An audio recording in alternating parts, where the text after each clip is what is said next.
7 வருஷத்துக்கு முன்னாலே பிரதமர் மோடி அதே ஏற்பாடு நான் டெல்லி போயிருந்தேன். கௌரவ தலைவர் மணி, அன்புமணி, நாங்கள் 3 பேரும் அந்த விழாவுக்கு சென்றோம். அதன் பிறகு அங்கிருந்து அவர் தங்கிய அவர் வீட்டிலிருந்து கிளம்பி வரும்பொழுது, அதாவது 6-7 வருஷம் இருக்கும், அவர் சொன்ன வார்த்தை, அப்பா நான் இந்த கட்சியை பார்த்துக்கிறேன், அப்பா நான் இந்த கட்சியை பார்த்துக்கிறேன். எனக்கு ஒன்றும் புரியல. விமானத்தில் ஏறினோம். அவர் இருக்கையில் பின்னால அவர் உட்கார்ந்தார். அவர் என்ன நினைத்தாரோ தெரியாது, நான் ஏதும் பேசவில்லை. நான் தப்பா சொல்லியிருந்தா என்னை மன்னிச்சுருங்க அப்படின்னா, எதையும் தவறாக சொல்லியிருந்தா என்னை மன்னித்துவிடும். அப்பொழுது 2 சொட்டு தண்ணீர் உட்கார்ந்து கொண்டு வச்சு அது அந்த ஃப்ளைட்டில் விழுந்தது. அப்புறம் அங்கிருந்து நேரம் பார்க்க வந்தோம். அங்கிருந்து வண்டியை எடுத்துக்கொண்டு எதுவும் பேசாமல் அயலாபுரம் வந்தேன். இது நடந்தது 6-7 வருஷம் இருக்கும். இப்போ இல்லை, அப்போ பதவி ஏற்படாது நம்முடைய பிரதமருக்கு. அப்போ ஆக அப்பவே அவருக்கு அந்த மாதிரி ஒரு எண்ணம் இருந்திருக்கிறது.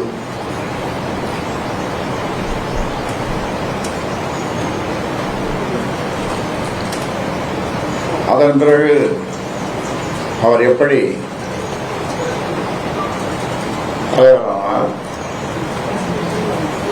என்று என்பதை உங்களுக்கு சிலருக்கு தெரியும், சிலருக்கு தெரியாது. ஒரு நாள் ஒரு மாசம் சங்கடமா இருந்தது. எங்கே யாரையும் பார்க்காத எங்கேயாவது ஒரு இடத்துல போய் 8 நாள் இருக்கலாம் என்று கல்டான் ரோட்டில், அந்த மகாபலிபுரம் அந்த ரோட்டில் இருக்கிற கல்டான் ஒரு ஹோட்டல், அவங்க ஜெகத்ரட்சனுடைய ஹோட்டல், அதில் போய் தங்கியிருந்தோம். இதை எப்படியோ தெரிந்து கொண்ட சௌமியா அங்கே வந்தது. மாமா என்றது, ஏமா என்று. இன்றைக்கு புதன்கிழமை, அடுத்த புதன்கிழமை 4 நாளாக இருக்கிறது. மண்டபம் பார்த்து விட்டேன். தலைவரை மாற்றி விடலாம். அவர் ஓய்வதியாக உழைப்பாளி தியாக சம்பல் தீகமணி மாற்றி விடலாம் என்று நான் ஏதும் சொல்லாமல் அவரை வரவழைக்கிறேன், அவரிடம் கேட்கிறேன், சொல்லுகிறேன் என்றேன். அவரும் வந்தார். அவரிடம் சொன்னேன். அவர் சொன்னார், நான் தயார், ஆனால் என்னுடைய மைத்துனர், என்னுடைய தம்பி, அவர் இருவரும் அவர்கள் ஜோசியத்தில் நம்பிக்கை உண்டு அவர்களுக்கு. எனக்கு அந்த நம்பிக்கை இல்லை. அந்த அவர்கள் இருவரும் எதை செய்தாலும் 1.5 மாசம் பொறுத்து, 45 நாள் பொறுத்து செய்யுங்கள் என்று சொன்னார்கள். நான் சொன்னேன், சரி சௌமியா வந்து அவர்கிட்ட சொல்லிடுறாங்க. அதை வரவழைத்து சொன்னேன். சரி மாமா என்று சொன்னது. அந்த 1.5 மாதத்துக்கு பிறகு அந்த நாளும் வந்தது. முடிச்சு விழா வந்தது. அப்பொழுது ஆரத்தழுவி அவரை தேர்ந்தெடுத்தோம். ஆரத்தழுவி ஆனந்த கண்ணீர் வடித்தேன்.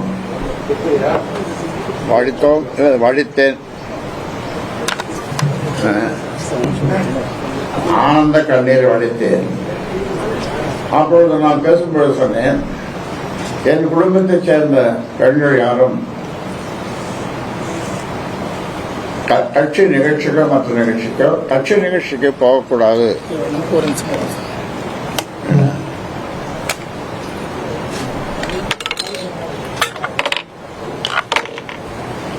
முதல்ல பார்க்க வேண்டியதானே.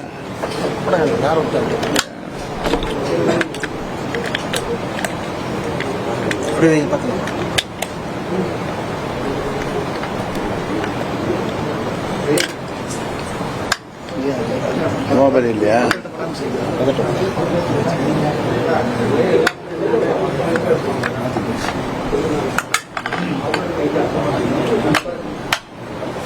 அது எல்லாரும் பேசலாம். நீங்க பேசுங்க.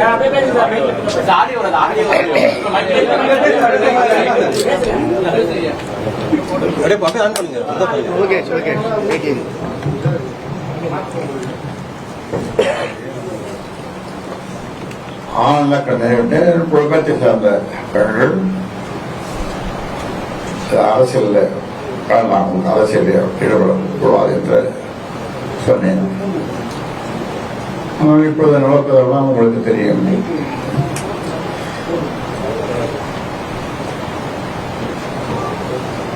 கோயிலாக இதுவரைக்கும் 1000 கோயில்கள் போயிருப்பார். அது அவருடைய உரிமை. அதை நான் அதை பற்றி எதுவும் சொல்லவில்லை. ஆனால் என்ன வேண்டுதல் என்று எனக்கு தெரியவில்லை. என்னுடைய ஜோசியத்தை ஆத்தூரில் இருக்கிற ஒரு ஜோசியரிடம் திடீரென்று 2 பெண்கள் போய் பார்த்தார்கள். அந்த ஜோசியர் சொன்னாலாம், அந்த ஜோசியரை பார்ப்பதற்கு ஏற்பாடு செய்த இப்பொழுது மாவட்ட செயலராக போட்டுட்டேன். அவன் சொன்னான், இந்த மாதிரி ஜோசியை 7 தலைமுறையில் இருக்க நான் பார்த்ததில்லை. 7 தலைமுறை இவர் அப்படிப்பட்ட ஜோசியம் அவர்கள். இவர் குடும்பத்தை சேர்ந்த எல்லோரும் பேரன் பேத்திகள் யாருக்கும் எந்த தோஷமும் எப்பொழுதும் வராது.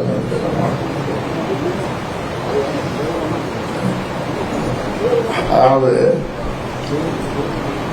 எங்க அப்பா இருக்கும்போது அவரும் ஜோசியத்தெல்லாம் கேட்டு உண்டு. எல்லா ஜோசியம் போதும். எனக்கு அது ஜோசியத்தில் நம்பிக்கை கிடையாது. எதுக்கு எது சொல்றோம்னா, அப்பொழுது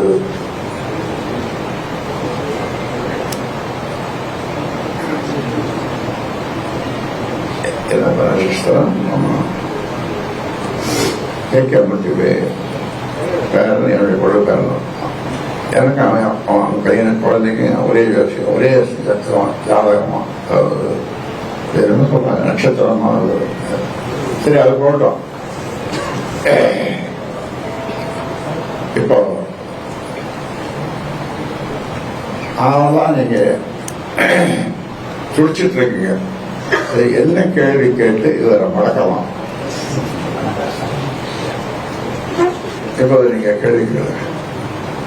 ஐயா, நீயா நானா அப்படின்ற நிலைக்கு இந்த பிரச்சனை போய்விட்டது அப்படின்னு நீங்க சொன்னீங்க.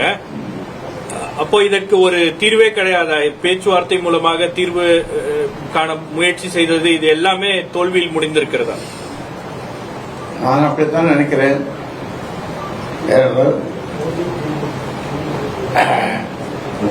இருவர் வந்தார்கள். அவர்களெல்லாம் பெரிய ஜாம்பவான்கள், பெருமைக்குரியவர்கள். அவர்கள் எனக்கு அவரிடம் பேசியிருக்கிறார்கள். ஆனால் ஒரு நல்ல பதில் வரவில்லை. இந்த தலைவர் பதவி வேணும்னு சொல்றேன். நான் சொன்ன அந்த தேர்தல் முடிஞ்ச பிறகு அவர் தான் எல்லாம் பார்த்து போறாரு. எனக்கு இது அரசியல் என்பது வாரிசு கிடையாது. பொதுவா நான் உங்ககிட்ட கொடுத்துருப்போம். அவர்கிட்ட எனக்கு ஏழா கொடுப்பேன். அவர் வாங்கிடுவாரு. அவர் வாங்கி ரெடியா இருப்பாரு. வாங்க ரெடியா இருப்பாரு. வேணாமா? அவர் வேணாம். உங்களுக்கு உங்களுக்கு வேணாமா? வேணுமா? ஐயா, நீங்க ஐயா என்ன செய்தாலும் தலைவர் பதவி தான். பிளே ஸ்டோர் மற்றும் ஆப் ஸ்டோரில் இருந்து பாலிமர் செயலியை QR கோடு மூலம் பதிவிறக்கம் செய்யுங்கள். செய்திகளை உடனுக்குடன் பெறுங்கள்.